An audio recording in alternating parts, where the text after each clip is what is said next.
Shalom adik-adik. Shalom. Apa kabarnya hari ini? Dahsyat, luar biasa. Yes, yes, yes. Wah, adik-adik hari ini semangat kan? Hari ini hari apa, Cek? Hari Sabtu, Cece. Hari Sabtu. Jam berapa? Jam 3 sore. 3 sore udah semangat, kita mau memuji nama Tuhan lagi. Iya, benar, Cece. Ya, kita sebelum memuji nama Tuhan, kita berdoa dulu ya. Ayo adik-adik, tangannya dilipat dan tutup mata. Tuhan Yesus, terima kasih buat penyertaan-Mu hari ini. Terima kasih Tuhan Yesus kalau kami dapat memuji nama-Mu lagi. Sebentar Tuhan, kami mau memuji nama-Mu, mau bernyanyi bersama-sama, biarlah Tuhan yang menyertai. Terima kasih Tuhan Yesus, dalam nama Tuhan Yesus kami berdoa, haleluya, amin. Amin. Yuk, tepuk tangan buat Tuhan.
Masih semangat puji Tuhan, Cece?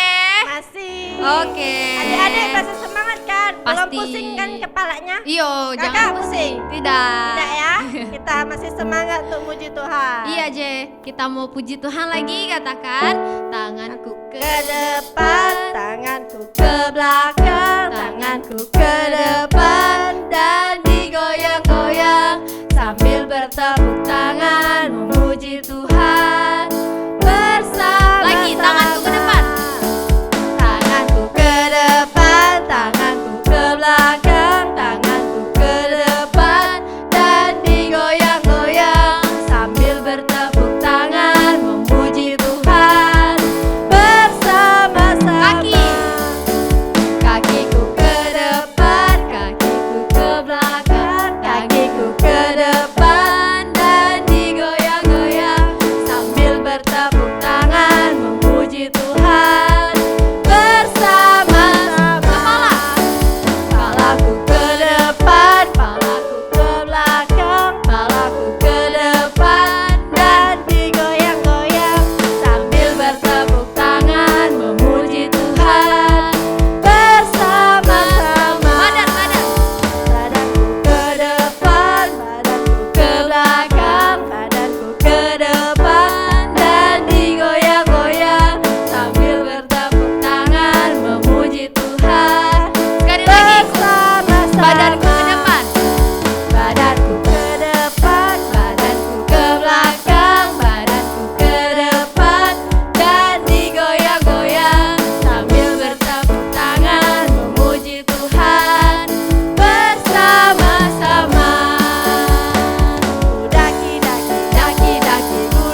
kita mendengarkan firman Tuhan, kita mau angkat satu pujian buat Tuhan Yesus.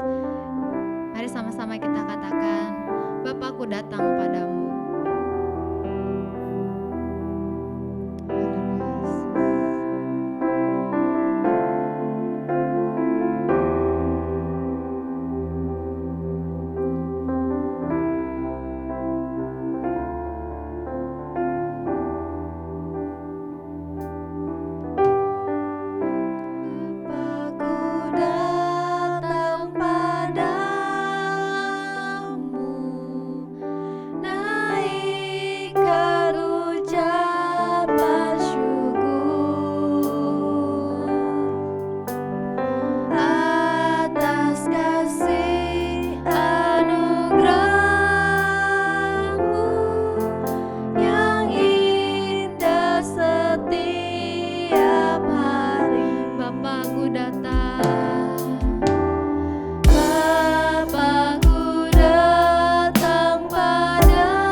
kami, jiwa kami tertuju kepada Tuhan Yesus. Terima kasih Yesus Kristus. Haleluya. Amin. Salam adik-adik, ketemu lagi kita di dalam sekolah minggu online Maranatha. Oke adik-adik, mau nanya nih, gimana kabar kalian?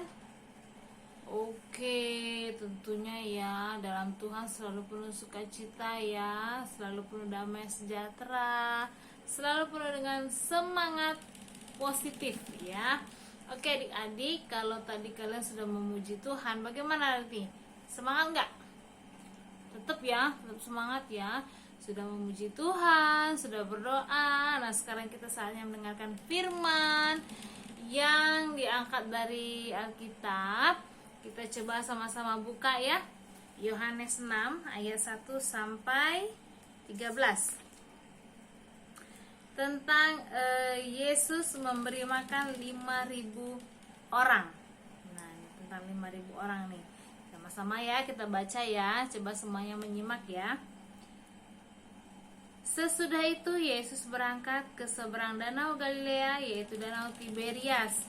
Orang banyak berbondong-bondong mengikuti dia karena mereka melihat mujizat-mujizat penyembuhan yang diadakannya terhadap orang-orang sakit. Dan Yesus naik ke atas gunung dan duduk di situ dengan murid-muridnya. Dan Paskah, hari raya orang Yahudi, sudah dekat.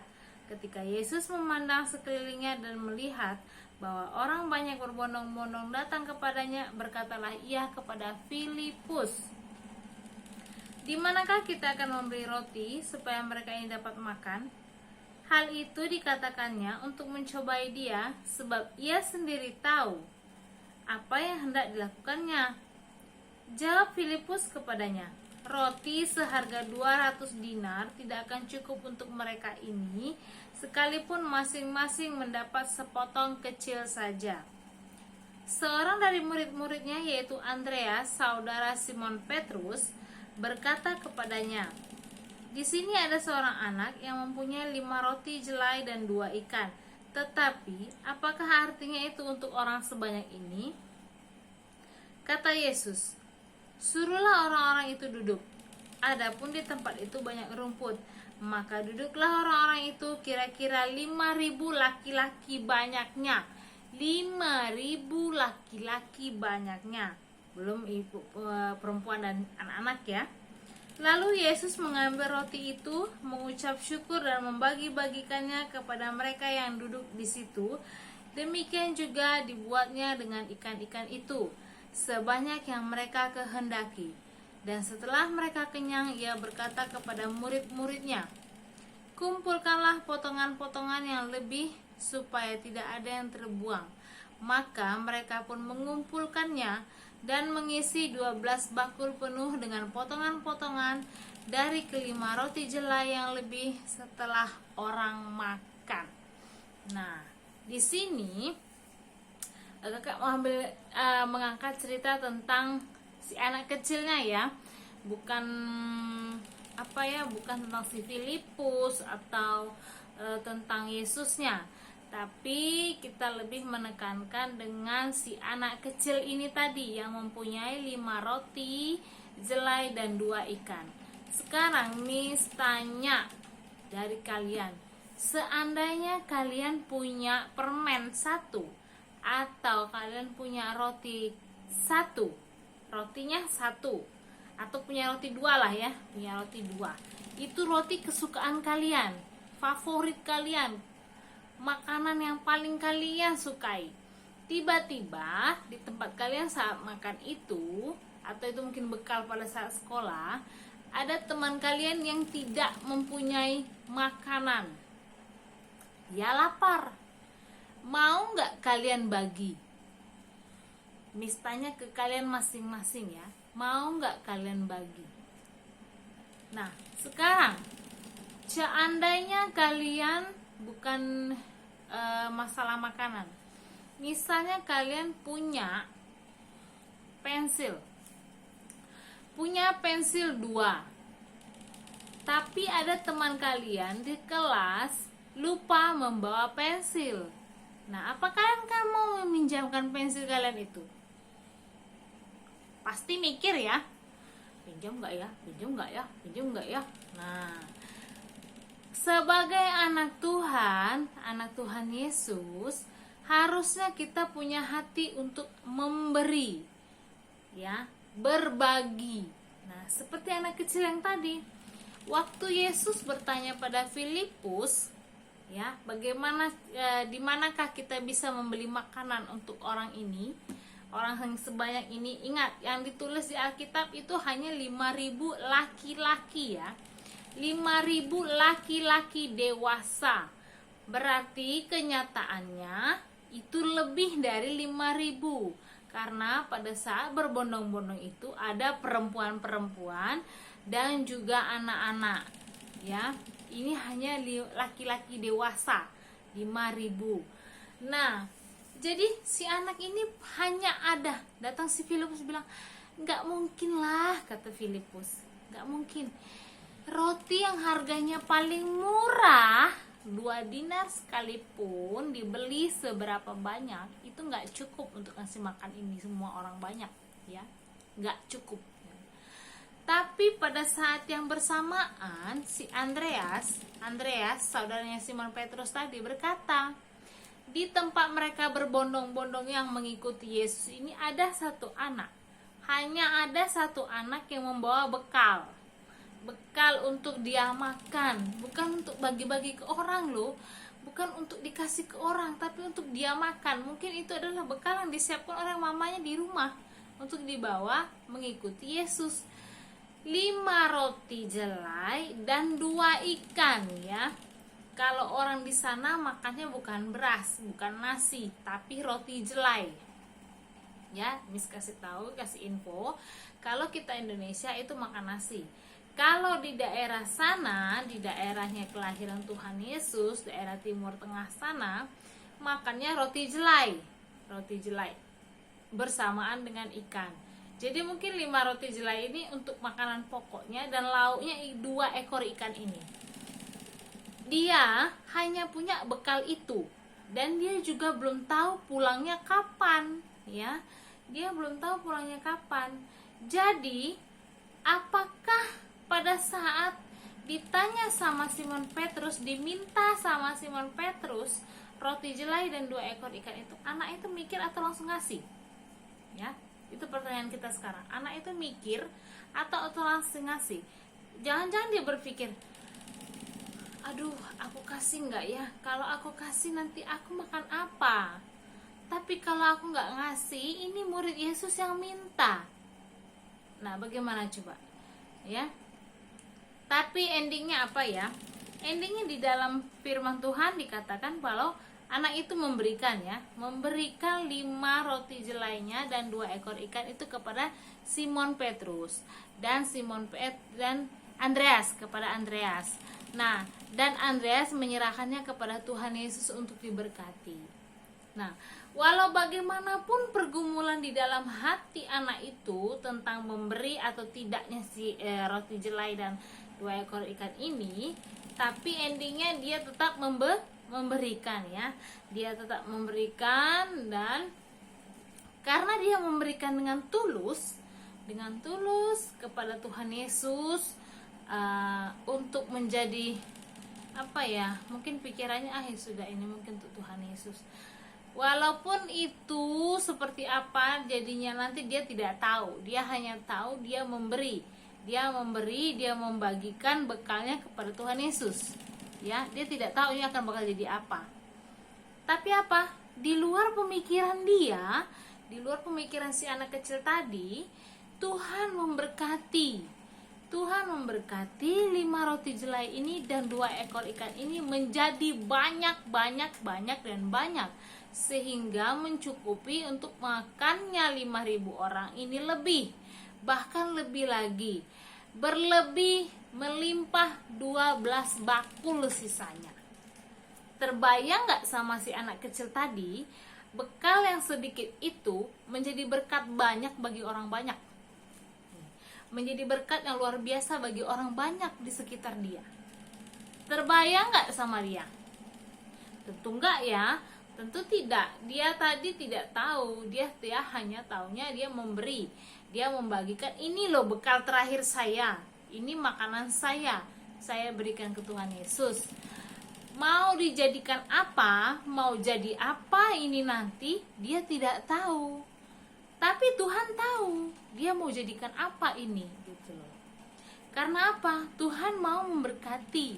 Tuhan bukan hanya memberkati orang-orang yang 5.000 ini, tapi Tuhan memberi berkat kepada si anak tadi.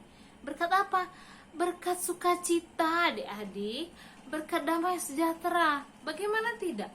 Dia yang tadinya punya bekal sedikit untuk dibagikan 5.000 orang lebih, dia nggak akan kebayang kalau dari bekal yang dia bawa ini semua orang bisa kenyang. Coba bayangkan, dari yang sedikit ya, dari apa yang dia punya sedikit menjadi berkat bagi banyak orang. Dia pun penuh damai sejahtera, sukacita. Oh, luar biasa Tuhan Yesus. Saya bisa memberkati orang-orang di sekitar saya. Saya dipakai sama Tuhan untuk memberkati orang sekitar saya. Saya menjadi berkat bagi orang di sekitar saya. Itu sukacita yang luar biasa loh ya. Dan jangan salah ya adik-adik, mungkin seperti Miss katakan di awal, si anak kecil tadi itu penuh pergumulan untuk memberikan yang bekalnya tadi kepada Andreas, penuh pergumulan karena dia cuma hanya punya itu ya. Itu wajar sebagai sisi manusia yang belum mengenal mujizat, belum mendengar kuasa Tuhan Yesus. Dia pasti khawatir ya, dia khawatir, dia cemas, saya nanti makan apa, kalau saya kasih sama Tuhan Yesus nanti saya makan apa, ini cuma sedikit, mana mungkin untuk memberikan cukup untuk semua orang, paling untuk Tuhan Yesus, masa layak ini untuk makan Tuhan Yesus. Mungkin itu pikiran si anak kecil tadi ya. Tapi akhirnya apa? Dengan hati yang tulus dia berikan kepada Andreas. Ingat, untuk mempunyai hati berbagi itu tidak gampang ya adik-adik. Tidak gampang. Pasti ada pergumulan yang menghantui. Pasti ada pergumulan yang mengganggu ketika kita ingin memberi. Memberi sedikit aja, kita ada gangguan yang mengganggu hati kita. Apalagi kalau memberi banyak. Tapi minta sama Tuhan. Kita bisa berdoa sama Tuhan Yesus, minta sama Tuhan Yesus supaya hati kita digerakkan oleh Roh Kudus ya. Hati kita digerakkan oleh Roh Kudus untuk mau berbagi, untuk mau mempunyai hati yang memberi, untuk mau mempunyai hati yang berbagi kepada orang-orang di sekitar kita. Tuhan pasti berikan ya. Ingat, kita tidak bisa paksa hati kita untuk memberi. Kita tidak bisa paksa hati kita untuk berbagi. Tapi kita bisa minta Tuhan Yesus supaya menggerakkan hati kita, mengubahkan hati kita dengan Roh Kudus, supaya punya hati yang mau berbagi, punya hati yang mau memberi. Dan ingat, ketika kita memberi, kita akan mendapatkan sukacita yang luar biasa. Luar biasa sekali adik-adik. Ingat ya. Dan itu sangat Miss mau bilang itu adalah anugerah ya, karunia, kasih karunia yang sangat luar biasa ya. Kalau kalian bisa rasakan, begitu kalian berbagi, begitu kalian mencoba untuk berbagi, sekali saja coba dulu, itu hatinya damai sejahteranya luar biasa loh adik-adik. Itu sangat luar biasa. Boleh kalian coba, boleh kalian rasakan. Miss minta ya, sangat berharap sekali kalian mau berbagi ya. Karena apa ya, sayang sekali sukacitanya itu Miss harapan kalian juga bisa merasakan gitu. Nah, sukacita ketika kalian sudah berbagi itu nggak bisa dikatakan deh, nggak bisa dikatakan, nggak bisa diucapkan, nggak bisa diungkapkan, tapi itu sungguh damai sejahtera yang luar biasa. Oke adik-adik, jadi di sini pesannya, akhir dari cerita kita, kesimpulan cerita kita,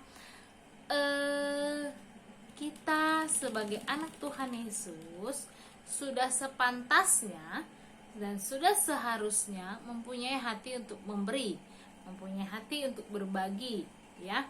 Apalagi berbagi dengan orang yang kekurangan. Tapi memang susah untuk memulainya, bukan gampang. Itu bukan pekerjaan yang gampang. Hanya usaha kita hanya satu. Kita bisa minta tolong sama Tuhan, berdoa pada Tuhan Yesus, meminta supaya Dia gerakkan Roh Kudus di dalam hati kita, supaya hati kita mau memberi, mau berbagi. Oke adik-adik, saat ini demikianlah firman Tuhan supaya kita dapat berbagi. Miss harap firman hari ini bisa berkenan dan bisa mengena di hati kita masing-masing. Oke, untuk mengakhiri sekolah minggu kita hari ini, mari kita berdoa bersama-sama. Yuk kita lipat tangan, tutup mata. Terima kasih Tuhan Yesus untuk segala kebaikan, berkat, anugerah, dan kasih karunia-Mu dalam kehidupan kami.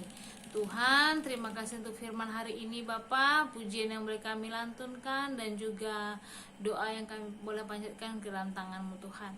Biarlah kiranya Tuhan, dengan Roh Kudus-Mu yang luar biasa Tuhan, Roh Kudus-Mu yang manis, Engkau menggerakkan hati kami untuk mempunyai hati, memberi, berbagi, supaya kami pun bisa merasakan sukacita bersama dengan orang-orang di sekitar kami.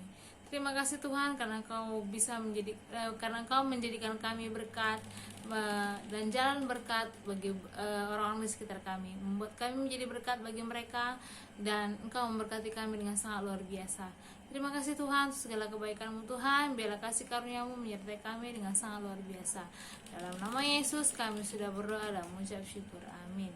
Bye adik-adik. Sampai ketemu lagi di sekolah minggu online Maranatha minggu depan. Tuhan Yesus memberkati.